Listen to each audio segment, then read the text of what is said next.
제가 예전에 썼던 글을 읽어드릴게요. 제목은 교회 중직자는 스케일이 커야 한다입니다. 세종시의 한 교회에서 부흥회를 인도하면서 그 교회 사정을 알게 되었습니다.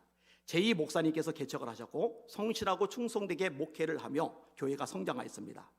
그 어려운 교회 건축도 했고 그보다 더 어려운 빚 청산도 했습니다. 부채 제로. 진짜 이제는 걱정할 게 하나도 없는 교회 형편이 된 것입니다. 그런데 문제가 있었습니다. 목사님 사택이 교회당 안에 있는 것입니다. 근데 우리 교회하고 달라요. 우리 교회는 지하가 있죠. 그 다음에 5층에 있잖아요.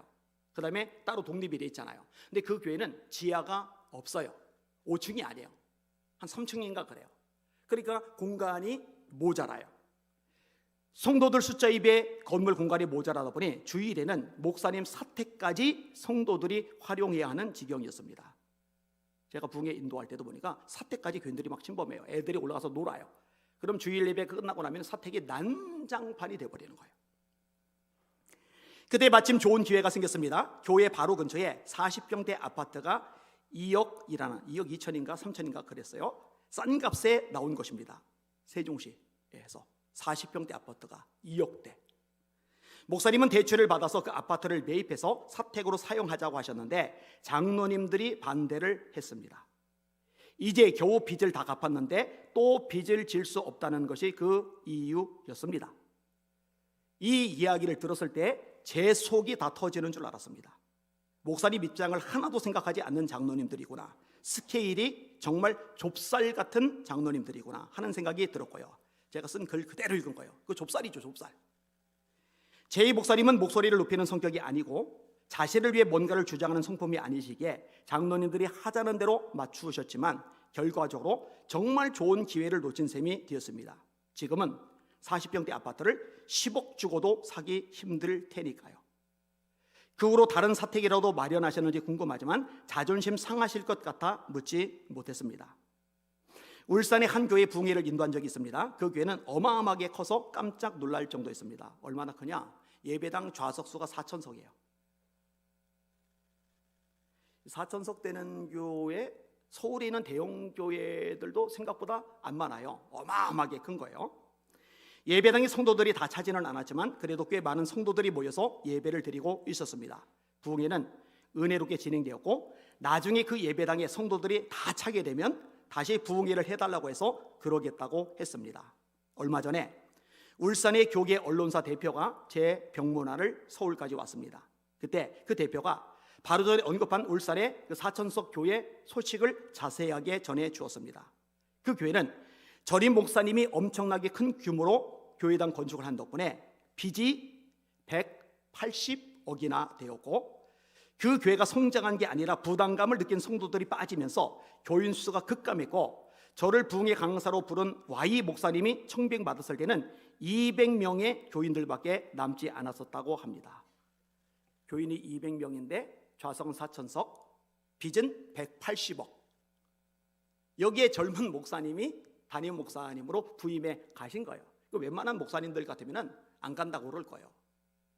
그거 감당이 안 돼요. 누구도 감당 못 합니다. 200여 명의 교인들이 180억 감당하는 것은 현실적으로 불가능한 일입니다. 그 정도 되면 어지간한 목사님들은 부임할 생각조차 안 할 것입니다. 그런데 Y 목사님은 기꺼이 부임했고 툭하면 강대상에서 잠을 자면서, 이분의 특기예요.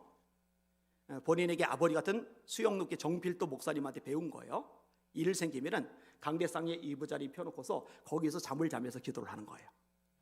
왜냐면 하나님 외에는 해결책이 없으니까, 하나님 외에는 기적이 일어날 수가 없으니까 그걸 배운 거예요. 그렇게 기도 목회를 했습니다. 교회는 점차로 힘을 내기 시작했고 이제 교인들이 늘어나기 시작합니다. 그 와중에 Y 목사님은 인간적으로 보면 사고라고 볼 수 있는 행동을 2가지나 저지릅니다. 첫째로 담임 목사님이 타고 다니는 용도와 외부 강사가 왔을 때 모시고 다니는 의전 용도로 쓰려고 카니발 리무진을 매입하는 것입니다. 카니발이 외제차도 아니고 제네시스 같은 국산 고급 승용차는 아니지만 카니발 리무진은 일반 카니발에 비해 꽤 비쌉니다. 그런데 장로님들이 빚이 천문학적인데 그런 비싼 차는 무리가 되지 않느냐며 브레이크를 걸지 않았습니다. 제가 부흥회 갔을 때 그 차로 저를 숙소까지 다 태워다 주고 하는 일을 했어요. 둘째로 더 큰 건이 있는데 교회 주변의 땅을 매입하여 주차장 부지로 활용하는 것이었습니다. 그건 5, 6억 정도로 될 일이 아닙니다.